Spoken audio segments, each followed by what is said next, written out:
Good morning to you and yours, except if you had the Mavs winning and Devin Booker waiting outside of Club Superstar.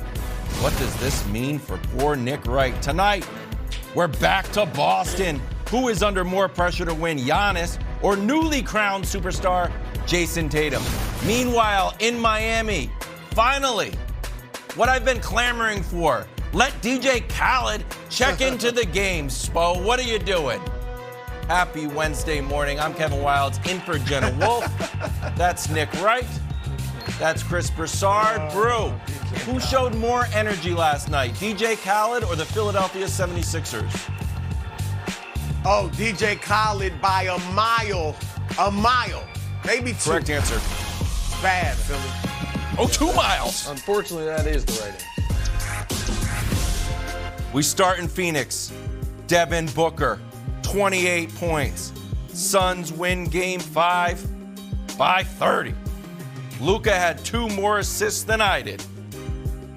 Nick, how worried are you after Luka and the Mavs got blown out? Oh, I'm not worried. Listen, this thing's going to go 7. The Mavs are going to win in 7. I'm not angry. I'm not worried. I'm angry. And we'll discuss why I'm angry in a moment, because these Suns have become quite the unlikable bunch, and they are going to rue the day they mocked my large adult Slovenian son. If you didn't watch the game, this was a really good game for a half, and then the Mavs let go of the rope inexplicably to start the third quarter's 17-0 run, and the game's over. Phoenix is too talented and has too much of a discrepancy as far as player ability 1 through 8 for you to get down double digits like that on the road, and Dallas is simply not going to be able to overcome that. They won game 3 and game 4 by never trailing after early first quarter. So the idea that Dallas was going to execute some 15-point second-half comeback, they don't have the horses for that. So I'm not worried. And Wildes, you and Brew, I'm very curious what your commentary is going to be, because we are 36 hours away from a game 6 that both of you guaranteed was not going to happen. So I would just recommend you be a little judicious with your victory lapping. No, you're not allowed to do that when you're in Jenna's chair. There's a level of professionalism that is demanded from that seat, so put your stupid broom with the stupid Drake picture away. But, Brew, I'm not worried. That's angry. one man's I'm angry opinion, how the Suns Wildes. conducted themselves. Thank you. No, it's the truth. You guys said sweep and gentlemen's sweep, and we're playing a game 6. No victory laps for you guys. None. Not allowed. Against the bylaws of the show, Brew, as you would say. You know I study the bylaws, and I've yet to see that in there, Nick. But anyway, look, okay. Nick, you put on a brave face. That's admirable. This thing is over. I won't go full Kenny Smith because Jenna's not here. She loves that bit. I'll save that for when she's here. But this thing is over, Nick. It's 6 games. I told you yesterday, okay, so they won't beat them in 5, like I said. They'll beat them in 6. And you should be very worried, Nick. And first of all, can we put something to bed? This is kind of related to what you're saying about the Suns being unlikable. Let's put to bed the notion that Chris Paul and Devin Booker mocking Luka Doncic earlier in the series is the same thing as LeBron and D-Wade mocking Dirk Nowitzki in the 2011 finals. And here's why we can put it to bed, Nick. Because after LeBron and D-Wade mocked Dirk, the Heat never won another game. Last night, I know you believe in pixie dust and all of that stuff, but can last night's result put to rest the notion that history is repeating itself? Because they mocked the latest international superstar for the Dallas Mavericks, God forbid, got mocked by the opponent. It's not happening, Nick. The better team is winning. And that's what happens over the course of a 7-game series. Ultimately, the better team is shown, and that is what we've seen now. And look, you got, Nick, this graphic is another reason you should be worried. You know the history. You're a historian of the game.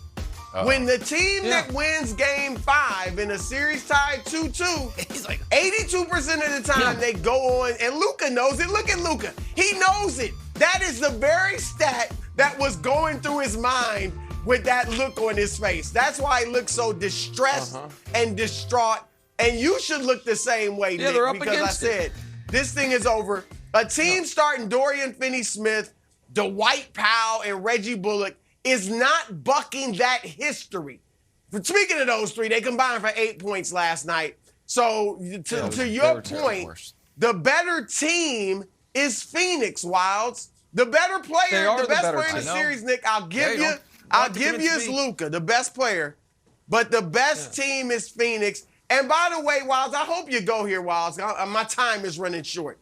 Devin Booker clearly saw the club superstar segment yesterday. Clearly that's not what Devin saw. And was sending you a message. He sent you a message. No. I believed in him. I said he should have been in there. He was sending you a message that indeed he should have. No. Wilds, you know what Devin Booker sent saw? Luka a message. He's some old... What'd he see? I'll just tell you what he saw. Some old, corny Cat Williams stand-up act because Devin Booker, Wilds, was, doing a comedy routine mid-game. Okay. So go ahead, Wilds. Take it from there. First of all, we're not slandering Cat Williams on the show, so let's dead that right now. Give me a break. But what you are talking about is third quarter, 67-50, 5:25 left. Dorian Finney-Smith with a hard foul on Book. Book ends up going down, stays down for a while. This gets upgraded to a flagrant one, but take a listen. This is the good part.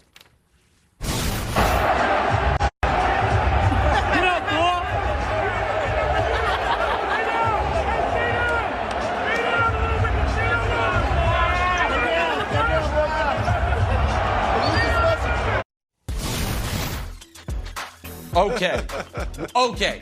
So I have so many issues with this. First of all, about NBA officiating.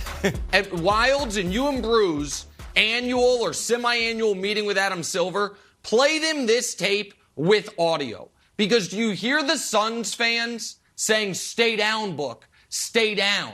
You heard that in the background. Because they know NBA officiating has gotten to a point now where a common doesn't even hit you in the head foul. If you have this level of histrionics and you lay down and writhe around on the ground, they'll upgrade it to a flagrant. The fans even know it. It is bringing flopping to the NBA at a level we've never seen. Post-play flopping, you look like a fish on a boat moving around like that. So first of all is the issue with the NBA officiating doing it to ourselves. Second of all is this.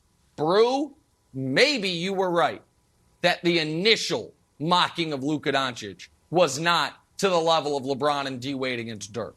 This crosses that Rubicon 5 times over. Devin Booker acting like Luka Doncic. Luka Doncic is a lot of things. Not all great. He is probably the most vociferous whiner about calls in the NBA. He's a bit of a taunter, all of those things. But he does not fake injury. He is not a weak guy. He's not a guy who, just to pick an example out of the hat, would whine and complain about being double-teamed in Summer League before he had even sniffed the postseason. That's not who he is. He's a tough player who fights through injury and takes a beating from the likes of Jay Crowder game in, game out. So the idea that Devin Booker, this is not going to come back and bite him in his ass. Brew, telling you right now, the Suns are playing with fire because the Mavs are going to win Game 6 in Dallas. And then all of a sudden, a lot of pressure on CP3 legacy-wise and a lot of pressure on Devin Booker mocking Luka Doncic, who's been far and away the best player in this series. That was a bad move by him. You got to admit it. That's a bad move, the Luka special. Give me a break. No, like I said, Luka is the best player in this series. But don't sleep on Devin Booker, and that's what you've done, Nick. You slept on Devin Booker. You left him out of club superstar. And that, if anything's going to come back to haunt somebody, it is your decision to keep Book out of the club. That's what's going to haunt you. To me, Nick, you know what this shows? This shows that the Phoenix Suns aren't the least bit worried about the Mavericks. Because they know, as I've been telling you, and Antoine will tell you in an hour, that they're a one-man squad. Luka's great, but one man by himself is not beating the Phoenix Suns, not unless he's Giannis, and even Giannis had help with Middleton and Drew Holiday and the rest of the bunch. So this tells me Book's not worried at all.